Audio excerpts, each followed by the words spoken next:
naši umetniki pred mikrofonom. 3. maja je minilo 100 let, odkar se je v Gori pri Komendi rodil Ivo Zorman, slovenski pisatelj. Krajša prozna besedila je začel objavljati v 50 letih. Sledili so romani, med njimi Draga moja Iza, po katerem je Vojko Duletič posnel film. Njegovo srednje delo je nezaključen ciklus 9 romanov o družini Bauman, razdeljen v 3 skupine: predniki, sodobniki in potomci. V njih natančno opisuje domači meščanski način življenja in s tem nadaljuje tradicijo slovenske realistične proze. Leta 1987 ga je Ciril Stani, tedanji urednik oddaje Naši umetniki pred mikrofonom, povabil v radijski studio in ob umetnikovi 100. obletnici rojstva bomo lahko Iva Zormana znova poslušali. Ob vseh mogočih priložnostih, ko se srečujem s svojimi bralci, me radi sprašujejo, kdaj sem se odločil za pisanje in zakaj. In zmeraj sem v zadregi z odgovorom, ker se za tako delo nikoli nisem odločal, kakor se mlad človek odloči, da bo strojnik, matematik ali pravnik. Kadar sem kot otrok razmišljal o lastni prihodnosti, o delu, ki bi ga rad opravljal, sem se videl med žicami, elektronkami in kondenzatorji. To je bil čas, ko so se uveljavljali pri nas prvi radijski aparati. Navdušilo me je vse, kar je bilo v zvezi z njim. Ne samo mene. Iz zavrženih baterij smo delali nove, barantali smo za žarnice in tuljave, in ko mi je bilo kakih 11 let, sem si sestavil prvi sprejemnik na eno samo elektronko, ki se mu je reklo Audion. A čeprav me še danes zanima vse, kar je v zvezi z elektroniko, se mi je v življenju odprla povsem druga pot, sem sledil nagnanjem, ki sem jih prinesel na svet. Za pesnika ali pisatelja mora biti človek rojen, volja za izpovedovanje in smisel za oblikovanje mu morata biti dana, pokažeta pa se navadno zgodaj. V osnovni šoli je budila moje zanimanje radijska tehnika, ker je bilo posledica zunanjih vplivov, pri urah slovenskega jezika pa sem pisal naloge, ki so zbujale pozornost, ker so bili drugačne, a tega nisem delal zavestno, nobenega namena nisem imel z njimi.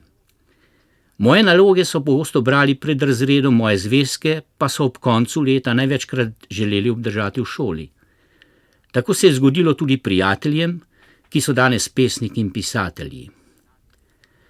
Nagnjenje za ustvarjanje je nujno, brez tega ni nič, vendar je samo premalo. Veliko se je treba še učiti, veliko brati in veliko delati. Vsak ustvarjalec pozna muke uveljavljanja. Piše in pošilja urednikom svoje stvaritve v prepričanju, da je prijel za brado samega Boga, potem se pa utaplja v užaljenosti, ker so ga zavrnili.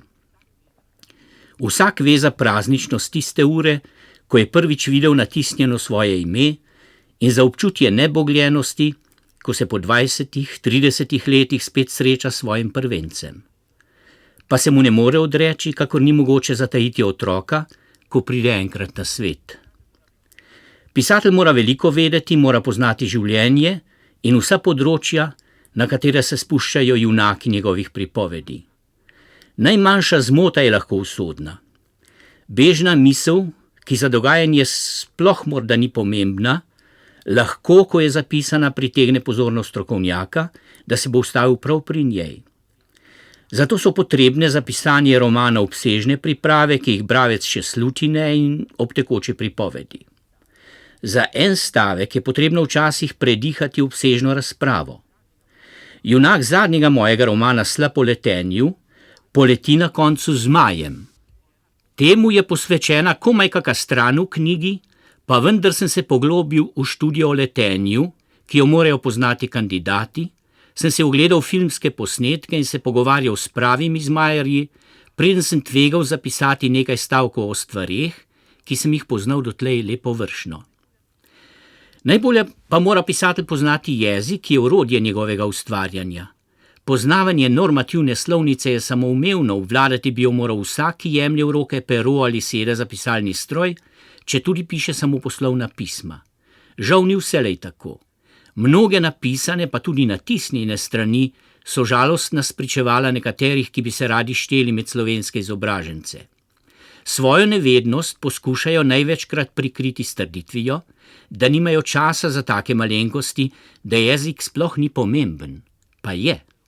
Vsako sodelovanje in sožitje med ljudmi je pogojeno z jezikom, ki mora biti jasen in natančen in ne sme zavajati v dvoumnosti. Pri umetniškem jeziku gre za več, gre tudi za lepoto, ki se skriva v izrazoslovju in v ritmu.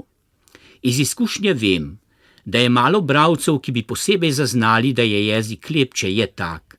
Preprosto berejo, da pa večina takoj občuti, kadar je kaj narobe z njim.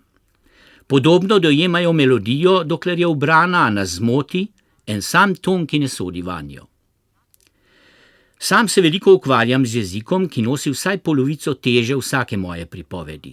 Sleherni stavek mi mora zapeti, mi mora ubrano zazveneti v ušesu. Primeri se mi, da se po nekaj dni, pa tudi po nekaj tednov vračam k misli, ki ni dobro napisane, in spreminjam besede in jih vrstni red, dokler nisem povsem zadovoljen z njo. Zato moji teksti ne prenesijo nobenih tujih posegov in sprememb. Seveda so pisci, ki mislijo drugače, ki zasnujejo zgodbo in pričakujejo, da jim jo bodo oblikovali drugi. To niso umetniki, so samo kronisti in zapisovalci domislic.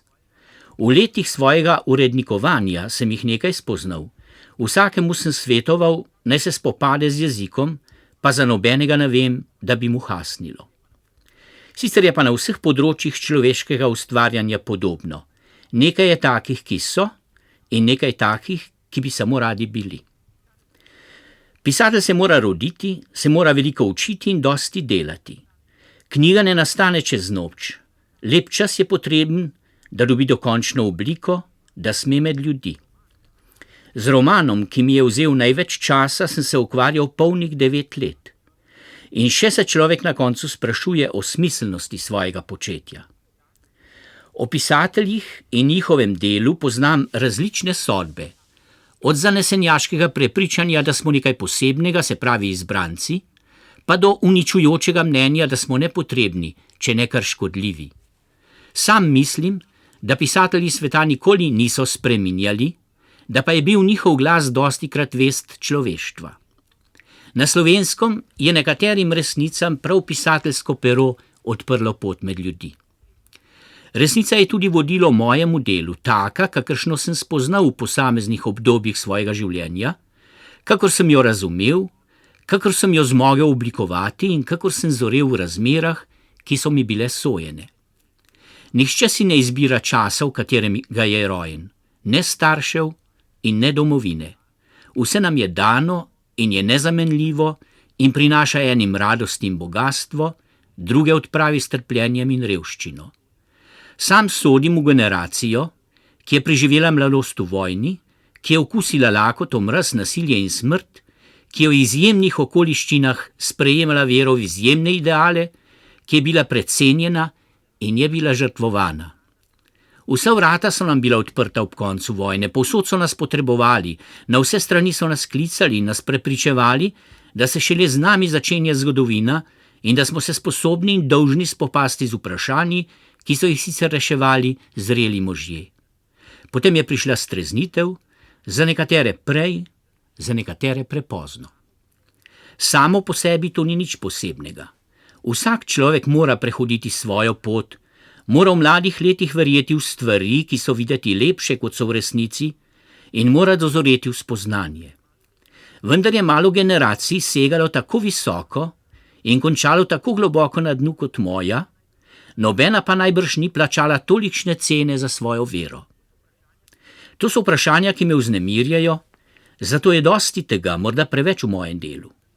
V nekaj knjigah sem poskušal predstaviti to generacijo. Najprej tako, kot sem jo videl v 2. desetletju po vojni z romanom Čez 20 let bo vse drugače, potem tako, kakršna se mi je zdela po 25, po 30 in po 35 letih. Razkrivali so si mi vedno nove usode, vedno nova spoznanja, nove vrednote in se mi zdi danes, ko pravzaprav odhajamo, da še zmeraj nisem našel odgovora na zadnje vprašanje. Še vedno se mi razkrivajo nove resnice, še vedno me nerazumljiva sla žene, da bi jih zapisal. Pa se sprašujem, če je vredno truda, saj gre predvsem za travme generacije, ki se poslavlja in ki prav malo ali nič ne zanimajo rodov, ki so prišli za nami. Najmanj tistih, ki se uveljavljajo sedaj, generacije, ki išče svojo podobo, ki se je prva po vojni postavila na lastne noge in se zares uprla varuštvu. Večno ostanejo stvari same po sebi, ne zaradi želje posameznikov, niti zaradi zahteve oblasti. Sedaj se že lep čas vračam k prednikom. Tako se zaključuje krog, tako je namara sojeno človeku, da se na neki stopnji razvoja ustavi in se vpraša po smislu svojega bivanja. Odkot prihajamo, kdo smo, kam gremo. Ko spozna, da ne bo prehodil vseh poti, na katere si je želel, da je vsakemu dosegljiva ena sama in še ta omejena, se zazre v preteklost, kolikor daleč more seči, pretehta ob njej sedanjost in se zamisli v prihodnost, ki mu ni sojena. Predniki, ki si mi posvetil nekaj let svojega dela, so Baumani, družina, katere korenine sem sledil tja v čase pred Napoleonom. Usoda, ki jo je doživljala in jo doživlja, ni nič izjemnega v naših razmerah. Na začetku preveč otrok in premalo kruha in trdo delo in na skromni kmetiji, kasneje poskusi najsposobnejših in najbolj žilavih, da bi se iztrgali tesnemu okolju. Redki, ki so se uveljavili v pridobitniškem svetu, so dosegli vrh med obema minulima vojnama, a so po zadnji, po razlastitvi, spet ostali praznih rok. Nekateri njihovih otrok so si znali v novih razmerah z manj truda zagotoviti večje bogastvo in prijetnejše življenje. To so že naši sodobniki. Vnuki, ki so uspešni, segajo še više, si prilaščajo vrednote, o kakršnih dedi še sanjali niso. To so zanamci. Med njimi se najde ta, ki je prepričan, da mu njegovih dobrin nobena revolucija ne bi mogla zaseči, a bi vendar ne menjal z dedom razlaščenim tovarnarjem, ker je živel zanj preveč skromno in ker je preveč garal. Predniki so zaključeni, obsegajo 3 knjige in upam, da bodo išli tako, kot sem si jih zamislil. Pri sodobnikih sem opravil morebiti polovico dela, za vnuke se že sprašujem, če jih bom utegnil napisati. Čas neusmiljeno teče, jaz pa ga nekaj posvečam tudi mladim bralcem. Tem knjiga nikoli ni samo zabava. V njej hote ali nehote iščejo odgovore na vprašanja, ki se jim odpirajo, oblikujejo sodbe in sprejemajo vrednote. Nič čudnega, da so od nekdaj izkoriščali tak vpliv literature vsi, ki so hoteli oblikovati mlade po svojem kalupu.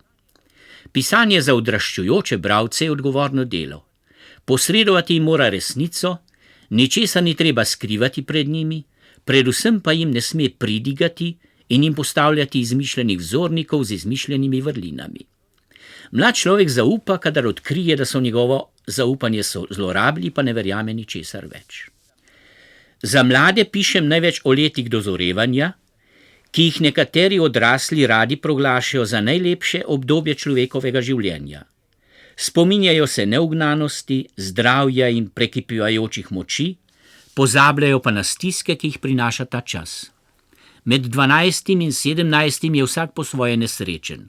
Ima predolge roke in predolge noge in mozoljast obraz, na vsakem koraku nekaj zahtevajo od njega, omejujejo ga dom, šola in družba, mudi se mu, ker je prepričan, da življenje teče in bo z vsem prepozen, zastavlja si nešteto vprašanj, a ne najde zadovoljivih odgovorov.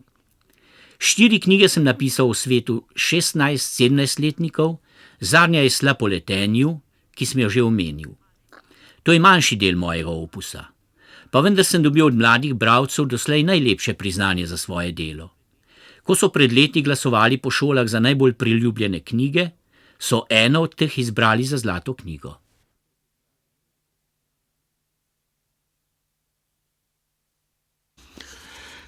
V oddaji Naši umetniki pred mikrofonom smo poslušali pisatelja Iva Zormana. Posnetek iz leta 1987 smo predvajali ob umetnikovi 100. obletnici rojstva.